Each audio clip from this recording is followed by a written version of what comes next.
We are back with the president of Afghanistan, President Hamid Karzai, talking about the region after President Obama's speech. Let me ask you about talking to the Taliban. This has become one of the big issues, and I'm now quoting Amrullah Saleh, your former head of national security, who says that this is a terrible idea, that there should be, and that many Afghans don't like the idea of talking to the Taliban, that the strategy you should be pursuing is the complete disarming of the Taliban. Do you believe that's possible? The Afghan people need peace. The Afghan people want peace. They want their children sent to school. Mothers want to be without worry when they have their children go to school or their husbands to job or when their women go out to work. This country needs to progress. This country needs to live like all other nations live. Can you have an example in the history of mankind where a people would not want peace? This is a desire, a human desire. Now, we must reach this human desire through a reasonable means, through a realistic approach.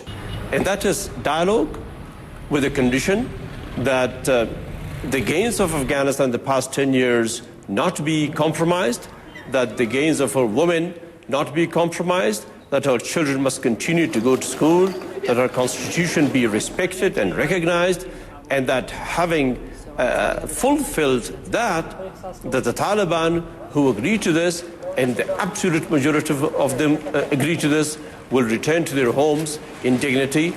At what level are talks with the Taliban going on? Are they taking place at your level, at the highest levels? Who is talking to people in the Taliban? The High Council for Peace is authorized by the Afghan people to talk with the Taliban, and they have been talking to the Taliban. They're engaged in that talk with the Taliban. These are initial contacts being made, but these contacts will not yield results, would not give us the results that we seek unless and until the United States and Pakistan especially, with our other allies, back it with practical application of the means that they have in their disposal. So let's talk about the specific case of Pakistan. Pakistan's intelligence services, the Pakistani military, has influence with the Haqqani faction.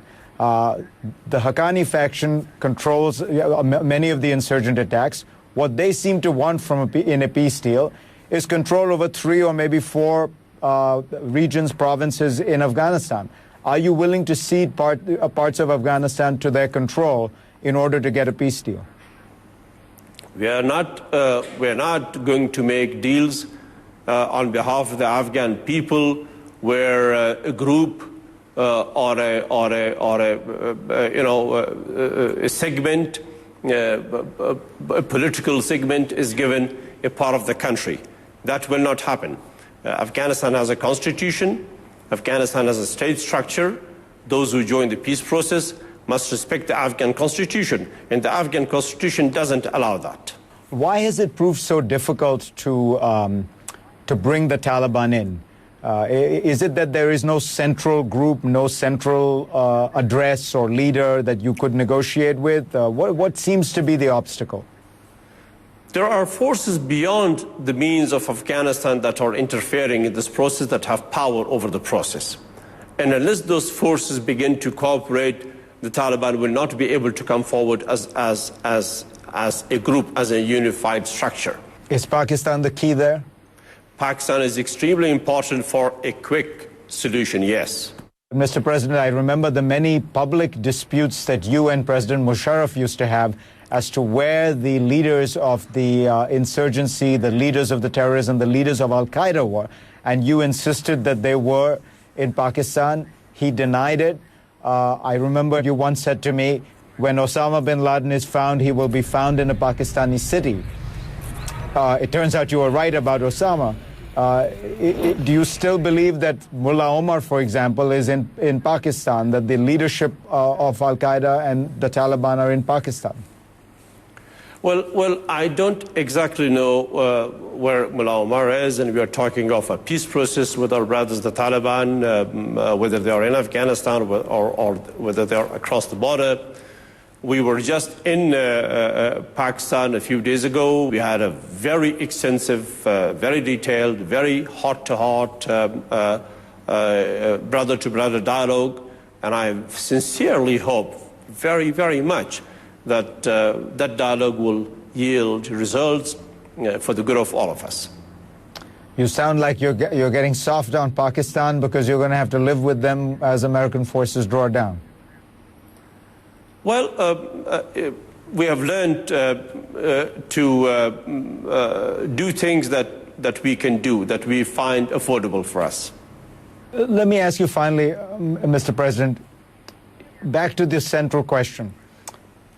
If American troops draw down and the security conditions in Afghanistan worsen, if the Afghan National Army is not able to clear and hold and to maintain security in parts of Afghanistan, would you go back to President Obama and ask him to revisit the issue and perhaps reverse the drawdown?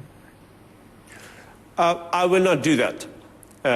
It is the responsibility of the Afghan people to protect their country and to provide security for the citizens of the country.